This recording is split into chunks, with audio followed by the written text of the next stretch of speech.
Hello मित्रों, दोस्तों, भाइयों, बहनों, बेटियों, आज संक्षिप्त में बताते हैं हम बुद्ध पूर्णिमा। विश्व में पहले ऐसे महापुरुष तथागत गौतम बुद्ध पैदा हुए। देखिए इत्तेफाक, उनका जन्म भी, उनका निर्वाण भी और उनको ज्ञान भी तीनों वैशाख पूर्णिमा को ही प्राप्त हुए, और तीनों जंगल में।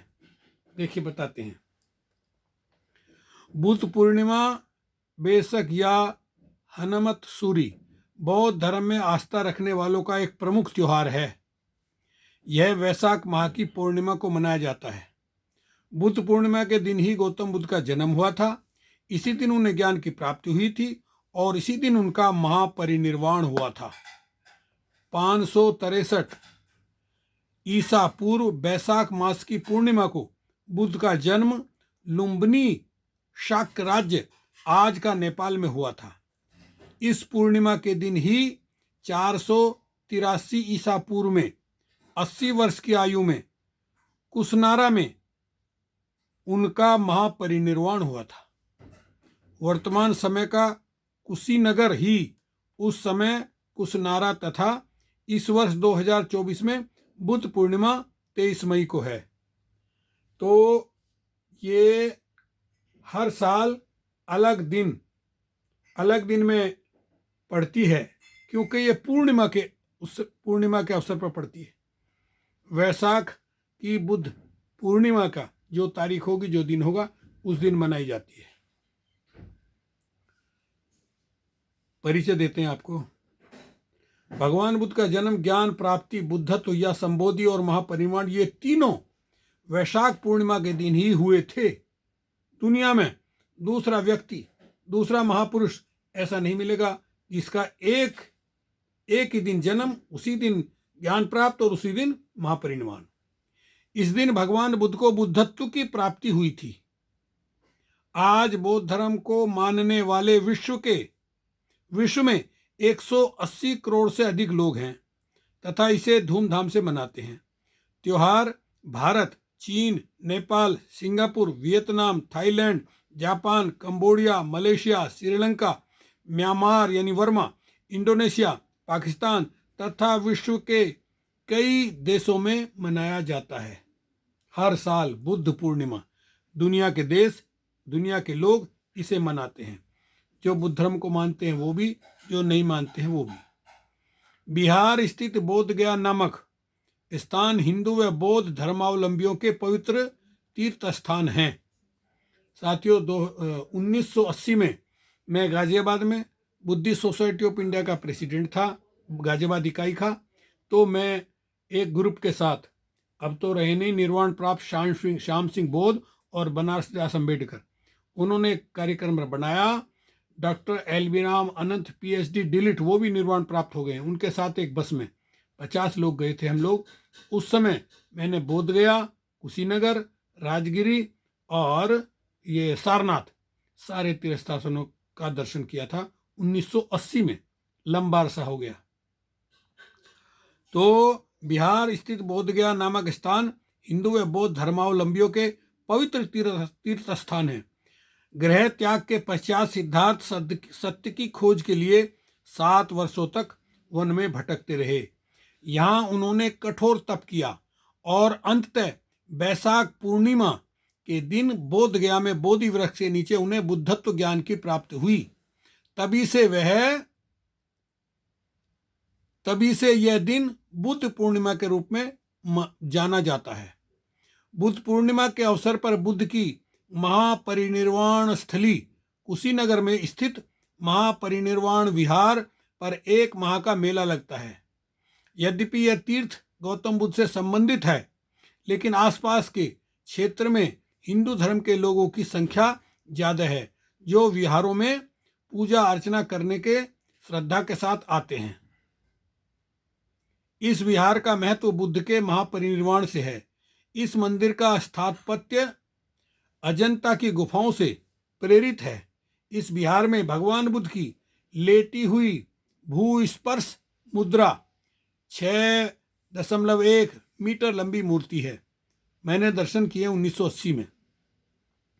जो लाल बलुई मिट्टी से बनी है, यह विहार की उसी स्थान पर बनाया गया जहाँ से यह मूर्ति निकाली गई थी। बिहार के उस पूर्व हिस्से में एक स्तूप है, यहाँ पर भगवान बुद्ध का अंतिम संस्कार किया गया था। यह मूर्ति भी अजंता में बनी भगवान बुद्ध की महापरिनिर्वाण मूर्ति की प्रतीक करती है। ये भी मैंने कुशीनगर में दर्शन किए इस जगह के। श्रीलंका व अन्य दक्षिण पूर्व एशियाई देशों में इस दिन को वैसाख उत्सव के रूप में मनाते हैं, जो बैसाख शब्द का अपभ्रंश है। इस दिन बौद्ध अनुयायी घरों में दीपक जलाए जाते हैं और फूलों से घरों को सजाते हैं। विश्व भर से बौद्ध धर्म के अनुयायी बोध गया आते हैं और प्रार्थनाएं करते हैं। इस दिन बौद्ध धर्म ग्रंथों का पाठ किया जाता है।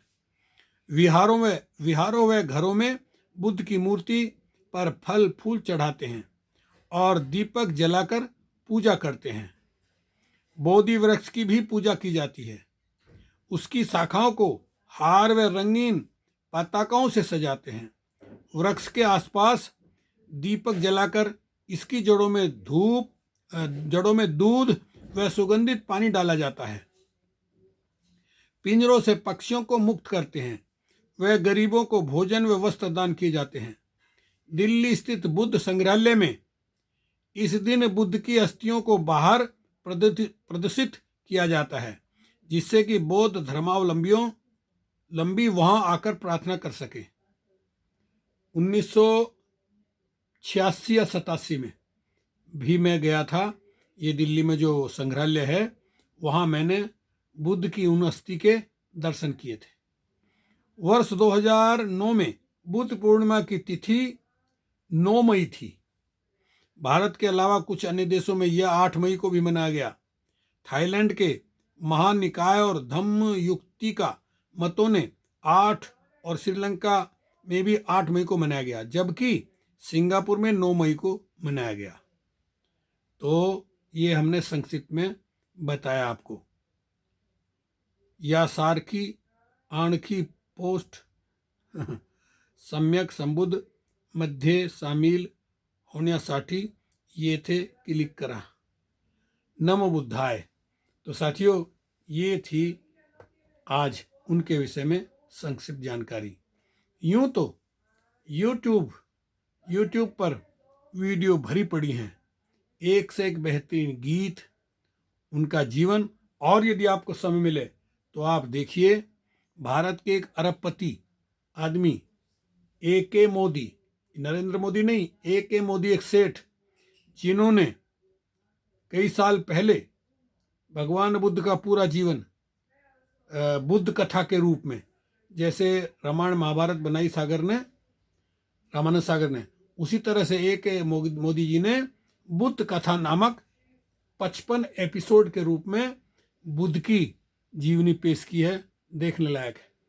मैंने शुरू से आखिर तक 55 एपिसोड देखे हैं। आप भी बुद्ध पूर्णिमा के इस अवसर पर यूट्यूब में ऊपर लिख दीजिए बुद्ध कथा। बुद्ध कथा में जब वो दिखाई दें, दरअसल बहुत सारी निकल आएंगी, लेकिन आपको वही देखनी है जो A.K. मोदी द्वारा बनाई गई, जिसमें 55 एपिसोड हैं। 1 नंबर से लगा करके 55 तक आप एक एक करके देखते जाएंगे, एक एक चीज़ आपको समझ में आएगी। उसमें दिखाया गया, जब हमने बाबा साहब की लिखी पुस्तक पढ़ी बुद्धा एंड इज धम्मा, भगवान बुद्ध और उनका धर्म, तो उसमें भी इतनी जानकारी हमें नहीं मिली जो ये बुद्ध कथा एपिसोड देख करके मिली। वो कितने बहादुर और कितने विद्वान थे, ये पता चला। राजा प्रसेनजीत ने आक्रमण कर दिया शुद्धोधन राज कपिलवस्तु पर, तो शुद्धोधन ने कहा सिद्धार्थ राजकुमार से कि चलो भाई, राजा उसने लड़ाई युद्ध छेड़ दिया, तुम्हें लड़ने चलना है। तो वो चले गए, पता नहीं कहाँ चले गए। जब युद्ध हो रहा था, युद्ध में वहाँ राजा ने देखा कि सिद्धार्थ का तो पता ही नहीं है कहीं भी।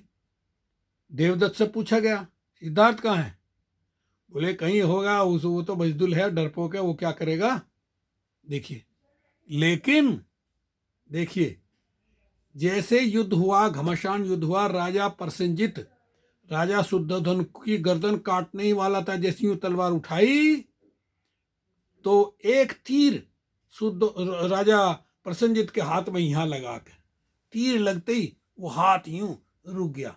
और इतनी देर में जो शुद्धोधन के अंगरक्षक थे उन सब ने राजा को, प्रसेनजित को पकड़ लिया, घेर लिया और पकड़ लिया।